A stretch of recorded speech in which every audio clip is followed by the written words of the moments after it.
അങ്ങനെ ഇവൻ്റെ റൂമിൽ എത്തിയിട്ടുണ്ട്. ഹായ്. ഇതാ ഇവൻ എന്തൊക്കെയാണ് പിടിച്ചിന്ന് എടുക്കുന്നുണ്ട്. ഇതാണ് സാധനം. ഇതാ ഇതെന്താ സാധനം? അച്ചാറാ. ആ ഇവിടെ വന്നപ്പോൾ ബിരിയാണി സൽക്കാരട്ടാ. ചിക്കൻ ബിരിയാണിയാണ്. അച്ചാർ അതാ ഒഴിക്കണ്.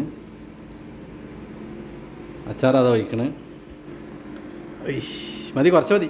ആ പൊളിച്ച് ഗൈസ്, പൊളിച്ച്. ഇത് കഴിഞ്ഞിട്ട് എവിടെക്കാ പോണ്? അബുദാബിക്കാ? അബുദാബിക്കാ പോണ്? ഞാൻ എൻ്റെ ബിരിയാണി ഇങ്ങനെ എടുത്താ നോട്ടെ. എൻ്റെ കയ്യിൽ ഏതാ? കാലാ അല്ലേ? കാലാണോ കയ്യാണോ? കയ്യ സദറാ? ഓ അവന് സദറേ തിന്നുള്ളൂ. സദറ്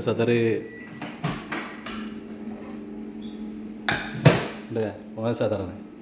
പൊളിച്ച് സദറും കഴിച്ചിട്ട് ഇവിടുന്ന് ചോറൊക്കെ തിന്ന് നേരെ പറ്റിയ അബുദാബി പോകും. ഇല്ലെങ്കിൽ നേരെ എൻ്റെ റൂമിൽ പോകും. എന്തൊക്കെയുണ്ട്? സപ്പോർട്ട് ചെയ്താ? പൊളിച്ചടക്കി ബിരിയാണി കുറച്ചാൽ മതി. എനിക്ക് ഇത്ര തോന്നൊന്നും വേണ്ട. ഞാൻ ഡേറ്റ്